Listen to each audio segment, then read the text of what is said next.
creo en tu poder, Jesús de Nazaret. Quiero estar a tus pies, Padre. Nunca dejas de ser, pues tú eres aquel que sin importar que me ama. Quiero compartir con ustedes una palabra que se encuentra en el libro de Pedro,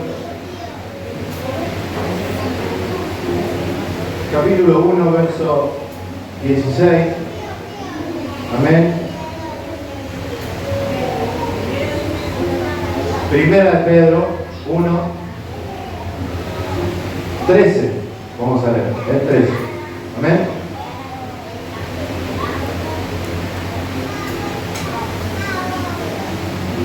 Cuando lo tengan, me dice amén.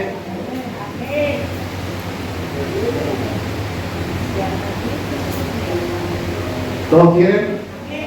¿Todos tienen Biblia? Si alguno la trajo, puede ver en la pantalla. Amén. Leemos en el nombre del Padre, del Hijo y del Espíritu Santo de Dios. Primera de Pedro, capítulo 1, verso 13. Por tanto, ceñid los lomos de vuestro entendimiento, sed sobrios y esperad por completo en la gracia que se os traerá cuando Jesucristo sea manifiesto. Como hijos obedientes, no os conforméis a los deseos que antes tenías estando en vuestra ignorancia, sino como aquel que os llamó es santo, sed también vosotros santos en toda vuestra manera de vivir, porque escrito está, sed santos, porque yo soy santo. Amén. Quizás alguno escuchó esta palabra. Amén. Y quería compartir esta palabra porque yo ministraba mi vida cuando la preparaba para enseñarla en el instituto. Y es no solo conocimiento, sino es una verdad que muchas veces no se escucha, o que muchas veces omitimos, o que muchas veces no queremos escuchar de Dios. ¿Sí? El hecho de que Él es santo. Dios está diciendo allí en el último verso, dice, yo soy santo, sed santos porque yo soy santo. Dios nos llama a todos nosotros, a todos los creyentes, a todos los que decimos ser cristianos, a todos aquellos que hemos pasado a esta nueva vida por medio de la fe, a ser santos. ¿Y cuál es el motivo por el que Dios demanda nuestra santidad? Porque Él es santo. Amén. Por eso, para ser santos nosotros, o para santificarnos, primero debemos entender el por qué debemos de santificarnos, por qué debemos buscar la integridad, por qué debemos buscar corresponder a Dios de esta manera. Bueno, debemos entender que Él es santo. ¿Y qué estamos diciendo cuando decimos que Dios es santo? A nosotros lo primero, cuando pensamos en la palabra santo, se nos viene algo limpio, algo puro, algo que no tiene mancha, algo que no está corrompido, algo que no está contaminado. Y en parte es así, pero nuestros conceptos de santidad no llegan a alcanzar a definir la santidad de Dios. Nosotros, en nuestra naturaleza caída, tenemos un concepto distinto a lo que es santidad. Pero cuando vamos a la palabra, cuando vemos lo que ella nos revela acerca de la santidad de Dios, entonces podemos comprender, como decíamos recién, que estas verdades que dijimos, que es pureza, que es sin mancha, que no está contaminado, que no hay corrupción moral en Él, en su persona, en su ser. Y no solo eso, sino que Él, cuando nosotros elevamos nuestro concepto de lo que es la santidad, nos pondríamos todos de acuerdo acá para definir lo que es santidad. Y yo puedo asegurarle que lo que nos dice la palabra acerca de la santidad de Dios está infinitamente más arriba de lo que nosotros conocemos de santidad. ¿Por qué? Porque Él es trascendente, nos trasciende, va más allá de lo que nosotros conocemos o imaginamos. Él está por fuera de su creación. Entonces, cuando vemos que la santidad de Dios va más allá de lo que nosotros podemos entender y comprender, que este Dios trasciende todo lo que nosotros imaginamos, todo lo que nosotros comprendemos acerca de Él, sucede lo que sucedió con aquellos que tuvieron un encuentro con la gloria de Dios. ¿Usted recuerda la historia de Isaías o la visión de Isaías? Isaías, que vivía en un pueblo, en un mundo corrompido, lleno de pecado, de maldad, como tenemos hoy. Pero dice que Isaías tuvo ese encuentro con el Señor y dice que él vio la gloria de Dios. Y cuando él vio la gloria de Dios, ¿qué fue lo primero que dijo? Me voy a morir, dijo. ¿Pero por qué dijo me voy a morir? ¿Porque veía mucho poder? No, porque Dios es muy poderoso o porque Dios es infinitamente eterno. No, ¿saben qué describió él? Él se sintió deshecho, se sintió impotente delante de la santidad de Dios. ¿Saben qué dijo él? Yo voy a morir delante de este Dios. ¿Por qué? Porque este Dios es santo. Yo soy un hombre impuro de labios. Vivo en un pueblo que es impuro. Vivo rodeado de gente impura. ¿Cómo yo podré estar delante de él? Él vio la santidad. Él comprendió lo que era la santidad de Dios. La santidad de Dios. Aquel que ha tenido ese encuentro con Dios. Aquel que realmente ha entendido lo que es que Dios sea santo. Realmente se llena de temor. Tenemos la visión ahí en Palmo de Juan, en la isla. Dice que Juan vio a Dios, lo vio sentado en el trono. Él describe lo que veía en sus ojos, de alguna manera como él entendía, porque sus palabras no podían definir lo que él veía. Él decía, yo veo algo como o semejante a, no podía tener una definición exacta, pero luego de ver toda la gloria de Dios allí, ¿saben qué hizo él? Dice, yo caí como muerto. Y en ese momento caí como muerto, dijo Juan. ¿Por qué? Porque estaba viendo la gloria de Dios, estaba viendo la santidad de Dios, estaba viendo la majestad de Dios. Y la majestad de Dios, la santidad de Dios, nos llenó de temor. Y hoy vivimos en un mundo que no tiene temor a Dios, que no teme a Dios, que no quiere saber nada con Dios, con sus leyes, con sus conceptos, con sus principios. ¿Por qué? Porque no conoce su santidad, no entiende cuán santo es este Dios. Cuán santo es este Dios. ¿Usted recuerda la canción que se menciona allí en Apocalipsis acerca de Moisés, del cántico de Moisés? Todos los pueblos te temerán y vendrán y se postrarán delante de ti. ¿Por qué? Porque tú eres poderoso. Porque tú eres el omnipotente. ¿Por qué dice? Porque solo tú eres santo. Porque solamente tú eres santo. La santidad de Dios es lo que nos llena de temor a nosotros. ¿Por qué? Porque reconocemos ante su santidad nuestra incapacidad, nuestras debilidades, nuestras falencias, nuestros errores. No podemos levantar la mirada ante un Dios tan santo. Él trasciende todo lo que nosotros conocemos e imaginamos. Pero sin embargo, declara la palabra que Él habita en la santidad, pero también habita con el quebrantado de corazón y el humilde de espíritu. Así como Dios es trascendente, así como Dios trasciende, también hay una palabra que se llama inmanencia. ¿Qué significa esto? Que es cercano. Él se acerca. Él se acerca, Él está cercano, no lo llena todo, no hay lugar donde no pueda estar. Entonces, Él se acerca al pecador, así como el rayo del sol. Usted ha visto los rayos del sol, ¿vieron cuando entra así por la ventana, los rayitos del sol que podemos ver? ¿Sí? ¿Lo ha visto alguna vez? Usted imagínese los rayos del sol cayendo sobre las colinas que tenemos a la entrada de la ciudad acá de Santa Fe, que no son como las de Córdoba, pero tenemos allí unas montañas. Y el rayo del sol pega ahí, ¿sí? Y a pesar de que el rayo del sol pega ahí, no se contamina. No piensa, tiene olor el sol ahora. No se contamina el sol. Y lo mismo sucede con Dios. Cuando Dios se acerca al pecador, al hombre, a la criatura, Él no deja de ser santo. Él, cuando vino a buscarme a mí, me voy a poner un ejemplo, cuando vino a buscarme a mí, Él no dijo, bueno, me voy a remandar un poquito porque este inmundo, miserable, vil, pecador, me va a ensuciar. No, Él se acercó, me rescató, me sacó de la inmundicia, me trasladó de las tinieblas a su luz admirable, sin dejar de ser santo. ¿Amén? Porque Él es tan santo que no puede dejar de ser santo. Dios no puede dejar de ser santo. Él es conocido como el santo. No solamente que Él es santo, Él es el santo. Amén. Él es, como cantábamos hace no mucho, Él es el Santo de Israel. ¿Sí? Él es el Santo.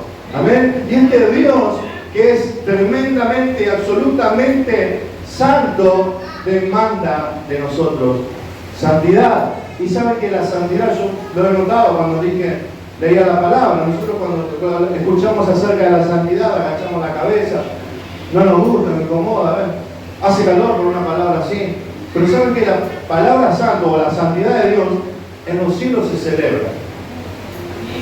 ¿Sí? Como decíamos recién, la visión de Juan y la visión de Isaías dice que allí estaban delante del trono y decían santo, santo, santo. Celebraban la santidad de Dios, se gozaban de que este Dios sea santo, se gozaban de que este Dios sea santo en todo lo que hace, en todo lo que dispone, en todo lo que determina. Aún su poder es santo, su amor es santo, su todo poder es santo, todo lo que Él es santo.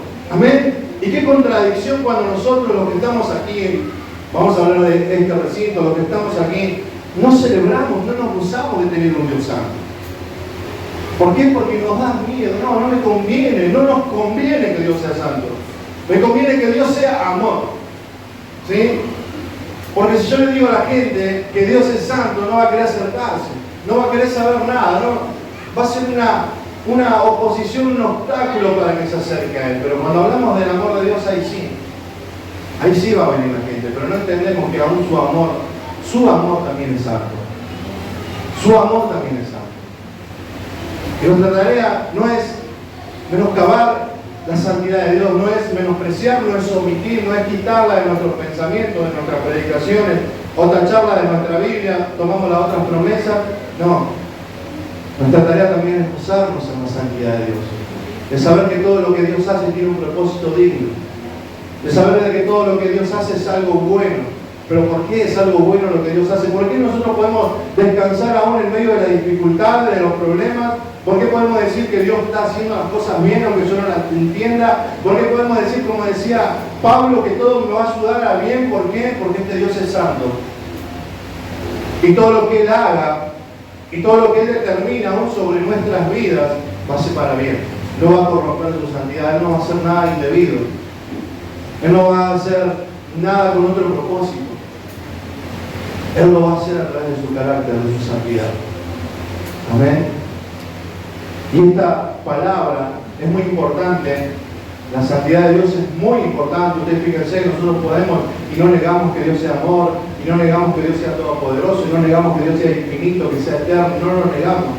Pero ¿saben qué? Cuando nosotros vemos la santidad de Dios, es el único atributo en el cual se eleva 3 veces. No se dice que Dios es amor, amor, amor.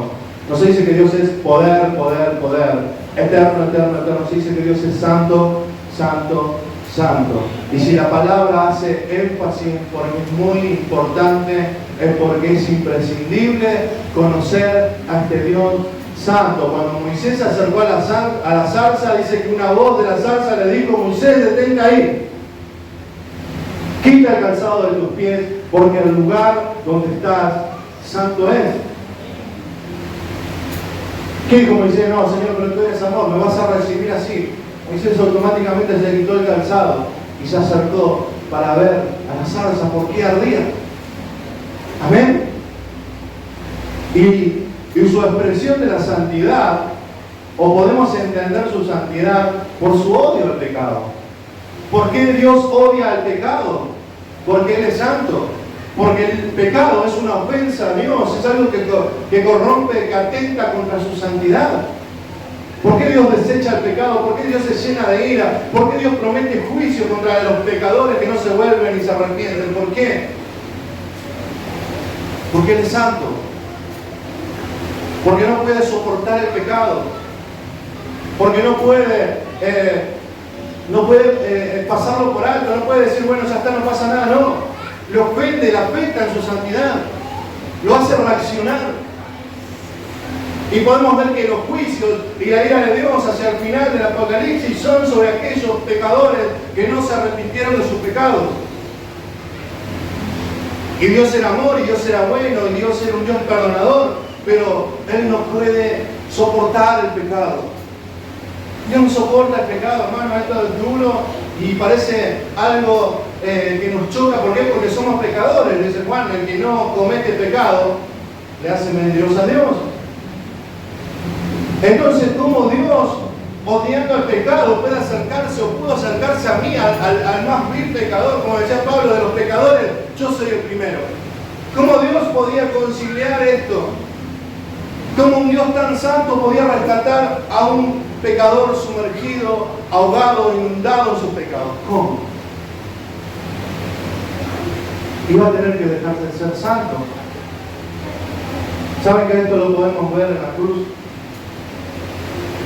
Nosotros queremos saber cuán santo es Dios. Veamos la cruz. En la cruz vemos la santidad de Dios. Dios tenía un propósito con el hombre desde el Edén, desde la eternidad, mejor dicho. Y desde el Edén lo había creado para su gloria, para que viva bajo su voluntad, para que disfrute de todos sus bienes. Podemos ver claramente que el hombre no necesitaba de nada, pero se corrompió, le erró. ¿Sí? Se creyó autosuficiente.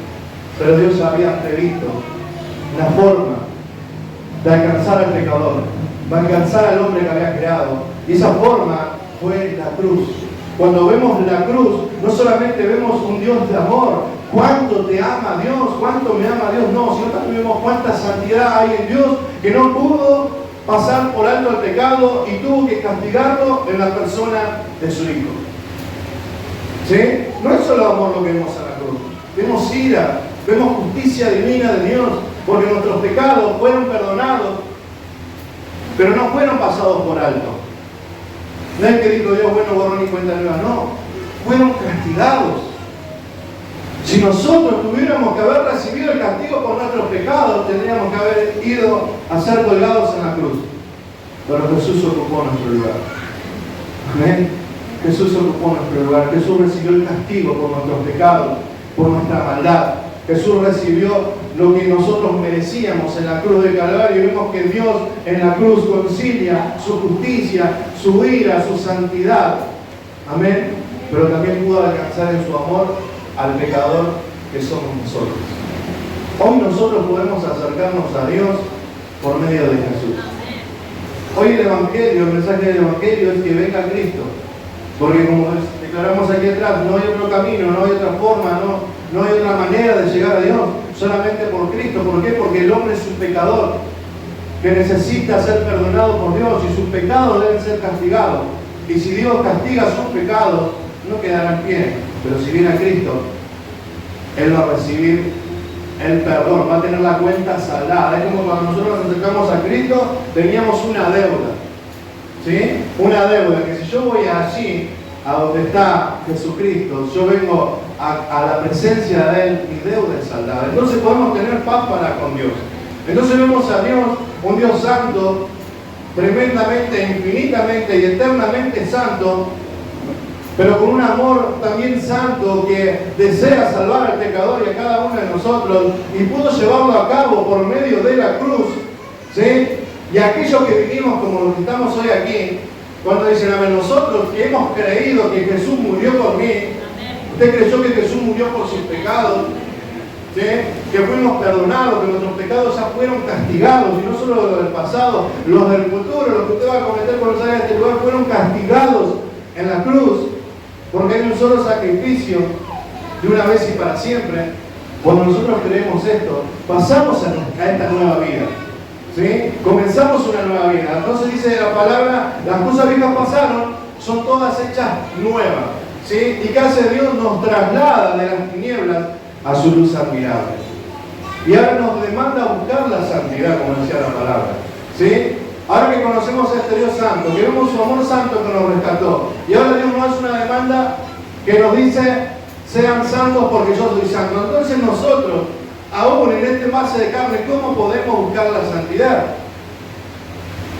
¿Cómo algo sucio como nosotros, lleno de pecado, algunos más, otros menos, pero todos pecadores, cómo un pecador puede limpiarse a sí mismo?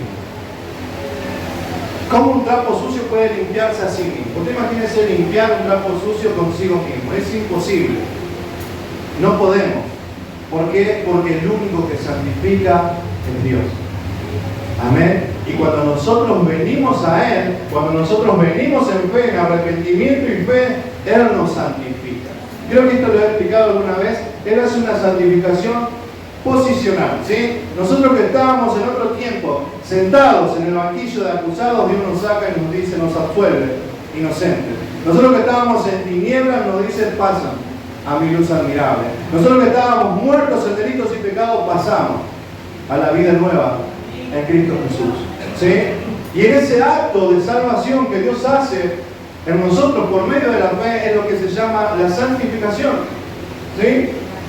Posicional, como dijimos, cambiarnos de estado delante de Dios. Hoy tenemos paz para con Dios, pero es obra de Dios. ¿Y Dios qué hace? Como dijimos hoy, la palabra santo significa estar separado. Dios está separado de toda su creación, está por encima. Y Dios qué hace a nosotros, nos separa, nos saca de ese lugar, nos separa por medio de la fe en Cristo, nos separa del mundo. Dice Señor, dice así Juan 17, Señor, no te pido que los quite del mundo, pero que los guarde, porque ellos no son de este mundo. Dios nos saca, nos trasciende, nos pone por encima del mundo. Nosotros hoy estamos aquí, pero nosotros sabemos que no somos de aquí. Nuestra ciudadanía, como decía Abraham, es celestial. Él nos ha separado de este mundo. El mundo a nosotros no nos dice qué tenemos que hacer. Nosotros no vivimos bajo la regla del mundo. Sí que tenemos que sujetarnos a las leyes de los gobernantes, pero la corriente de este mundo no nos arrastra a nosotros. ¿Por qué? Porque hemos sido separados. Dios nos ha separado del mundo. Dios nos ha separado del poder del pecado. Dice Romanos 3, el pecado no se enseñoreará más de ustedes. El pecado no tiene más poder sobre nuestras vidas. Amén. Y cuando habla Pablo así en Romanos, habla en términos legales y dice, el pecado legalmente no tiene poder sobre ustedes. No te puede oprimir más. No te puede decir, vos no podés. Y yo no puedo decir, no puedo dejar de pecar. ¿Sí? No es que solamente el pecado no me puede hacer más nada. Yo tampoco, yo también, mejor dicho, le puedo decir, vos no. No. ¿Por qué? Porque Dios nos ha separado del poder del pecado. Ya no tenemos nada que ver con el pecado. Hermanos, Dios, como veíamos al principio, Dios no tiene nada que ver con el pecado. Y sus hijos tampoco. Debemos entender que hoy tenemos de parte de Dios la voluntad de nuestros corazones para decirle que no al pecado. Él nos ha separado del pecado. Él nos ha separado del mundo. Él nos ha separado del poder de la muerte. La muerte no tiene más poder sobre nosotros. Nosotros caminamos en esta vida sin miedo a la muerte. O algunos todavía tienen miedo. No, yo tengo miedo y no duermo a veces porque pienso que me voy a morir algún día. Y todos nos vamos a morir algún día. Es así el camino de la vida. Pablo decía, para mí, el vivir es Cristo y el morir me da miedo. No, el morir es ganancia. Él decía, para mí. Si estoy acá, estoy ausente de allá, pero si estoy allá, gloria a Dios. Él decía, él sabía que había una ganancia, había algo supremo que no se comparaba hacia lo que él apuntaba. Hoy el poder de la muerte, si bien todos vamos a morir, pero no vamos a morir eternamente, no tiene más autoridad sobre nosotros. No tiene por qué temer a la muerte. Hermanos, si hay alguno acá que tiene miedo a la muerte, no tiene por qué tener miedo a la muerte. Nosotros sabemos a dónde vamos, nosotros hemos creído en Jesucristo, Él resucitó y nosotros resucitaremos con Él. Amén. Él nos separó del poder de la muerte, Él nos separó del poder de Satanás. Satanás no tiene parte con nosotros. Si Él viene a atacar a nosotros, se tiene que enfrentar primero con Jesucristo. Dice que en los tiempos de Job, Satanás tenía la libertad de acercarse a la presencia de Dios a acusar a los hombres. ¿Sí? Pero cuando vino Jesucristo, cuando hizo su obra gloriosa en la cruz, y a todos aquellos que han creído en Él, a los escogidos, dice Pablo en Romanos 8, dice que no se pudo acercar más a Satanás. ¿Por qué? Porque los pecadores que se arrepintieron fueron justificados. Y dice la palabra, ¿quién acusará a los escogidos de Dios? Si Jesucristo es el que justifica. ¿Y qué nos puede acusar hoy Satanás? No, pero vos lo que era. Pero vos antes. Dios nos justificó. Dios nos hizo nuevas criaturas. Dios nos dijo las cosas viejas pasaron y todas son hechas nuevas. Vemos que Dios, por medio de Jesucristo, nos separó, nos consagró. Dios nos consagró. Ustedes saben que en el Antiguo Testamento existían fiestas, estaba el día sábado también, existían instrumentos del templo, los efods de los sacerdotes que eran consagrados, ¿sí? Eran apartados, tenían un único uso exclusivo de acuerdo a lo que Dios había demandado, no se podía usar para otra cosa. Vemos allí cuando en el tiempo de la cautividad que Belsasar, el hijo de Nabucodonosor, toma las cosas del templo de los hebreos, de los judíos, y los usa para hacer banquete con sus amigos. ¿Qué hizo Dios? Dios se enojó. ¿Por qué? Porque eran consagrados. Y automáticamente esa noche él murió. Porque había deshonrado o había contaminado lo que Dios había consagrado. Y saben que Dios a nosotros nos consagró. ¿Sí? Creo que a nosotros tenemos la costumbre, lamentablemente, porque vivimos en base natural, que nos gustan los mensajes motivacionales, ¿sí? Que nos digan qué Dios va a hacer conmigo mañana y que me digan cosas grandes. Si no, no creo. Yo como siempre digo, a mí me han visto que iba subiendo al avión y en el último escalón medio que me tambaleaba, pero subía. Y nos gusta eso, se llena nuestro corazón, se llena nuestras vidas, porque nos gusta la fama. El hombre caído busca su propia gloria, ¿sí? Vivimos eso, pero no entendemos que el mayor reconocimiento, la mayor gloria que podemos tener, si hay algo en que podemos enorgullecernos en la obra de Cristo. Como decía Pablo, yo me glorío, pero me glorío en la obra de Cristo. ¿Por qué? Porque a través de la cruz Él me consagró. Yo ya no tengo más un uso común. Yo no tengo más un uso común. Hoy hablaba mi esposa y nosotros buscamos esto como familia, personalmente, dar nuestras vidas a Él. No dar a nosotros, a nuestra vida, a nuestra familia, un uso común. Porque Dios nos consagró. ¿Y qué tuve que hacer para que Dios me consagre? Y bueno, tuve que hacer los 2 años en el seminario. No. Tuve que creer en Jesús, en lo que Él hizo por mí, en la cruz, por amor a mí. Tuve que creer que fue suficiente lo que Él ha hecho en la cruz para salvarme y para consagrarme para Él, para un uso exclusivo para Él.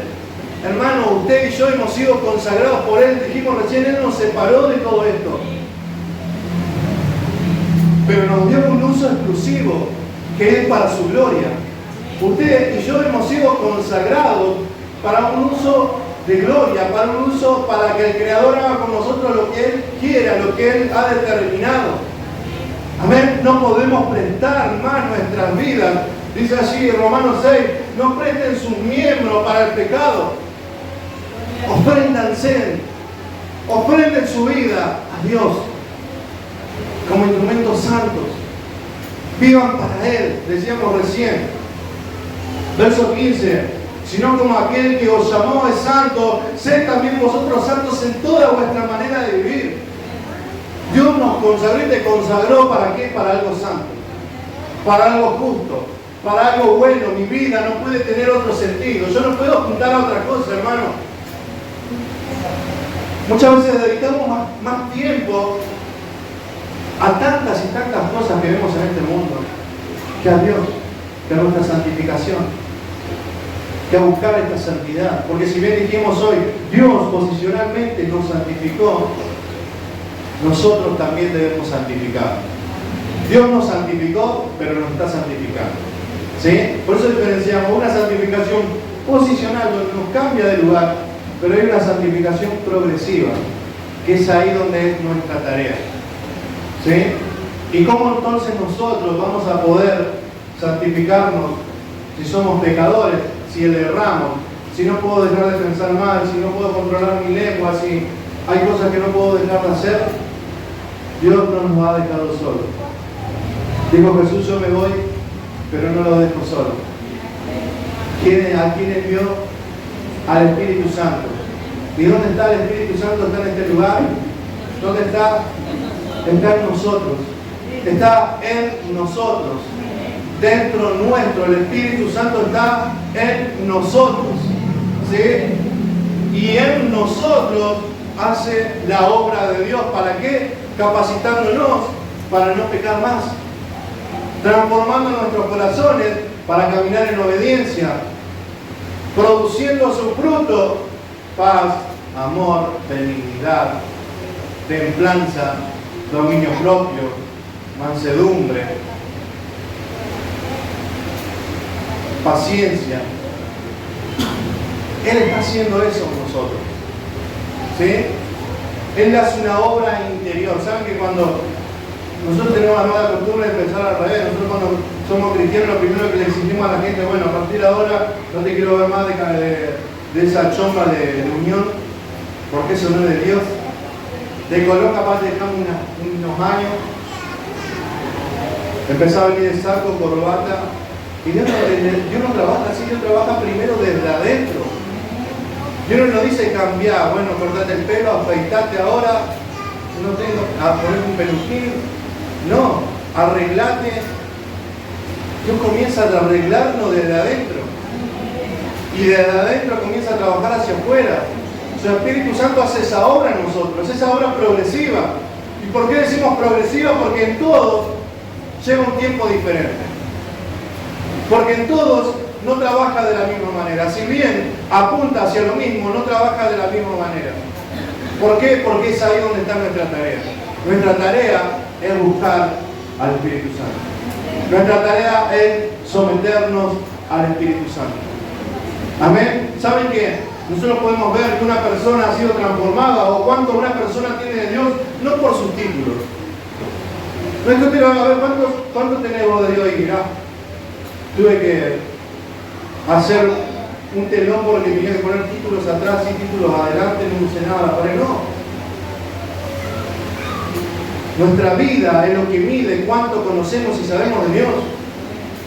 Vemos ahí al tal Nicodemo. Nicodemo la tenía clara desde Génesis hasta Malaquía, conocía todo el Antiguo Testamento. Pero ¿qué le dijo el Señor? No, necesitas nacer de nuevo.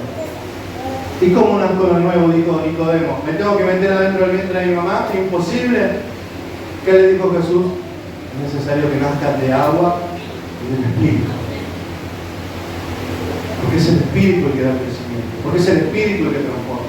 Es el Espíritu el que cambia. ¿Y de qué manera cambia el Espíritu? Por medio de la palabra.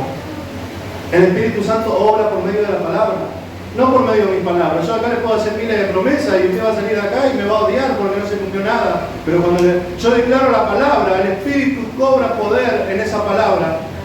Y las cosas cambian y la palabra sucede, no vuelve vacía. Y nuestra tarea como hijos de Dios, como cristianos que somos, es someternos bajo el Espíritu Santo de Dios. Amén. Buscar a Dios, hacer morir, decía Pablo, hagan morir lo terrenal, busquen las cosas de arriba, dejen las obras de la carne, busquen el Espíritu, para que el fruto del Espíritu nazca en ustedes. Dice, y con esto cierro, ¿sí? Efesios 5:18, para que entendamos qué es someterse al Espíritu Santo. Usted dirá, ¿cómo me someto al Espíritu Santo? Dice Efesios 5:18, no os embriaguéis con vino, en lo cual hay disolución, antes bien, sed llenos del Espíritu Santo. Amén. La única manera de nosotros poder buscar la santidad, como nosotros vivimos en este base natural que hace lo que no debemos y lo que no queremos, es buscar ayuda. Y la ayuda no es la ayuda del pastor o de la iglesia, que te podemos ayudar, te podemos aconsejar, sino la ayuda del Espíritu Santo. ¿Y cómo nos ayudamos y nos apoyamos en el Espíritu Santo siendo llenos? Vemos aquí que Pablo hace una comparación tremenda. Dice, no os embriaguéis con vino en lo cual hay disolución. Pablo no estaba diciendo no se emborracha. Iba a ser la palabra, no se emborracha. No está diciendo eso. Él está diciendo, no busquen experimentar algo sentimental o sensual o emocional. Sean llenos del Espíritu Santo. No busquen algo superficial. Busquen ser llenos del Espíritu Santo. Muchas veces nosotros creemos que porque cuando canta acá, bueno, cuando pasa a cantar tal hermano o X hermana, yo empiezo a temblar, me empieza a titilar el ojo y la pierna derecha, y ese es el Espíritu.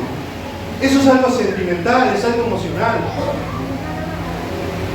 No nos dice Pablo acá, bueno, busquen a ver alguna experiencia que demuestre que han sido llenos, no.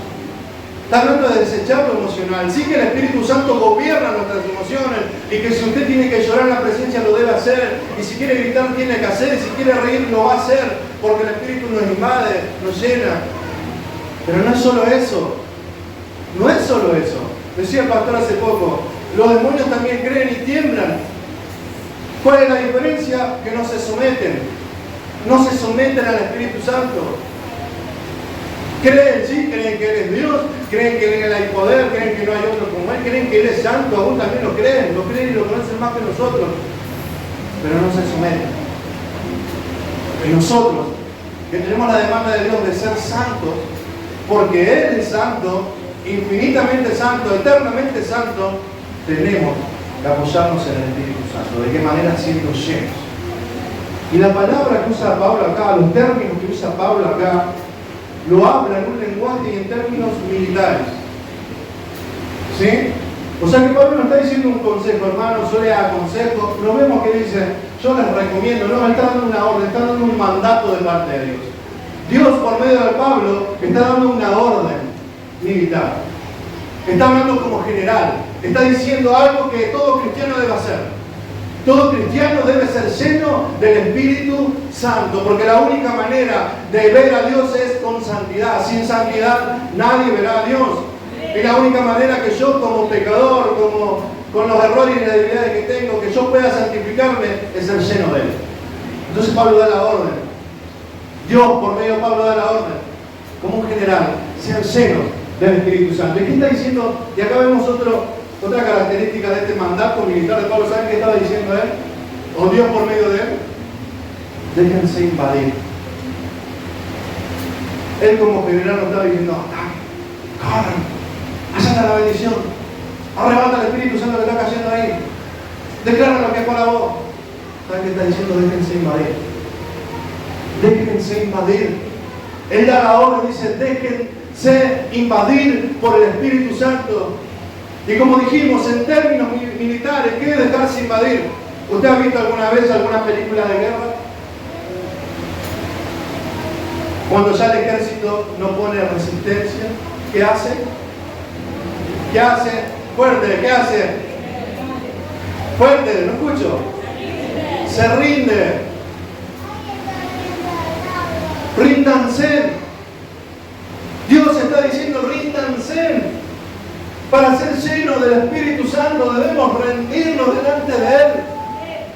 Para que Él nos invada, nos llene, nos sacie, gobierne sobre todas nuestras áreas, sobre todas nuestras emociones, sobre nuestra vida natural y espiritual. Y entonces ahí poder yo vivir para la gloria de Dios. De otra manera no se puede. Yo no puedo estar cantando acá, Señor, dame de tu presencia, y a la vez me estoy resistiendo. Me resisto a que Él me invada. Resisto a que Él me gobierne, que Él me diga qué hacer. No. Debo rendirme. Debo humillarme, debo entregarme. Debo dejar que Él me invada y haga conmigo lo que Él quiera. No hay otra manera, hermano. No es que usted acá venga, cante, llore, zapatee, hable en lenguas también. Si no nos rendimos, nuestra vida cuando salgamos acá va a ser la misma. Seguimos siendo iguales. No hay cambio, no hay transformación, no hay deseo por buscar a Dios. Me da lo mismo leer la palabra, no. ¿Para qué leer la palabra? Ya el miércoles me predican acá, el domingo acá, el martes el jueves alguien comparte la palabra, bueno, con eso saco. ¿Para qué voy a orar? Pero ustedes me ven a mí, yo me congrego todos los días, pero sin embargo sigo pensando así. ¿Pero por qué? Si me congrego todos los días, ¿cómo puede ser? Porque no me estoy rindiendo. No nos estamos rindiendo. Seguimos luchando contra el Espíritu Santo. Seguimos resistiéndonos. Cuando solamente Él busca hacernos bien. Cuando solamente Él busca nuestro favor. Cuando Él solamente quiere transformar nuestra vida de tal manera que podamos alcanzar las promesas y las bendiciones que Dios tiene preparadas para los que le aman. Debemos rendirnos. Debemos ser llenos. ¿Cómo nos vamos a santificar? ¿Cómo te vas a santificar? ¿Cómo me voy a santificar a partir de hoy rindiéndome todos los días? A cada minuto, a cada instante. Como decía Juan, es tiempo de que yo mengue. Es tiempo de que yo mengue para que Él crezca. Hoy hablaba, creo, la hermana Viviana, los pastores, el rato vienen hablando de otra orden. ¿Saben cuál es el orden? Cuando Dios está primero. Cuando Dios está primero, hermano, ahí hay orden. Vos podés ser muy ordenado en tu vida personal, podés ser muy ordenado en el trabajo, en tu ministerio como iglesia, pero si Dios no está primero en tu vida y en mi vida, no hay orden. Hasta que no esté Dios primero, hasta que Él no sea lo primero de nuestra vida, hasta que Él no esté por encima mío y gobierne y decida por mí, no va a haber orden. Voy a seguir siendo yo el primero. Debo rendirme. Yo no sé cuántos se tienen que rendir en esta mañana. Yo no sé cuántos todavía siguen luchando y dicen, Señor, tenemos la mala costumbre nosotros de ir a la oración y decir, Señor, cámbiame, transfórmame, quita de mi vida este pecado, esta maldad, este pensamiento, y nos levantamos y seguimos viviendo como queremos. Y las oraciones no son mágicas. Yo voy a ir a la iglesia que me ore el pastor porque el pastor antes era como yo y voy a ser transformado. No va a pasar nada. Esta es una tarea personal y progresiva. ¿Por qué algunos crecen más rápido que otros? Y porque Dios le debe amar más, le debe amar más, o porque no sé. No, porque se están rindiendo, porque están entendiendo, porque se están humillando, porque están reconociendo que no pueden hacer nada sin Dios. Como cantaba mi hermana, porque decía, yo no quiero ir a ningún lado si Dios no va primero. Y eso es rendirse a su voluntad, a que Él tome el control, el gobierno de nuestras vidas. Jesús dijo, cuando venga el Espíritu de poder sobre ustedes y los envista, entonces van a salir a predicar. ¿Saben que los discípulos estuvieron 3 años con el mejor maestro de los maestros? Habían visto a Dios, decía el que me vio a mí, vio al Padre. Habían visto a Dios a los ojos. Pero no pudieron hacer nada hasta que no fueron investidos por el poder del Espíritu Santo. Fíjense qué importante que nosotros nos proponemos tantas cosas, hacemos un listado de delante, atrás, todo lo que yo quiero hacer, Señor, para vos, acá está, Señor, con esto, te lleno la iglesia, pará, buscar la investidura, buscar la llenura, sé lleno primero, seamos llenos primero del Espíritu Santo, no ministremos nuestra vida, no ministremos lo que somos nosotros, no ministremos naturalmente. La carne, ministrar la carne solo trae muerte, pero ministrar el Espíritu trae vida.